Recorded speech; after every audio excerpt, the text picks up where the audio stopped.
Merkezi'nden merhaba. İçinizdeki bilim ışığını hissedin. 2014 yılında açılan Konya Bilim Merkezi, TÜBİTAK tarafından desteklenen ilk bilim merkezimiz. Şu an Türkiye'de TÜBİTAK destekli 5 bilim merkezi bulunuyor. Diğer merkezler Kocaeli, Kayseri, Bursa ve Elazığ'da. Burayı gördüğümüzde doğrusu çok şaşırdık. Çünkü hiç bu kadar bilim merakı uyandıran bir yer göreceğimizi düşünmemiştik.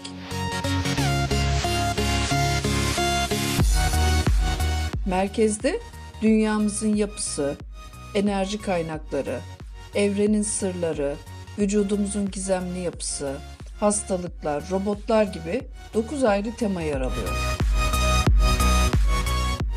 Ayrıca planetoryum, gözlem kulesi, atölye ve laboratuvar alanları da bulunuyor.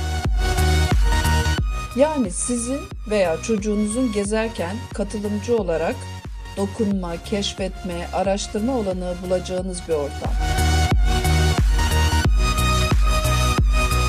Ellerinizi rahatça kirletebileceğiniz, bilim ve teknolojiyle temas edebileceğiniz bir merkez. Burayı gördükten sonra bilim merkezlerimizin sayısının hızla artmasını diliyoruz.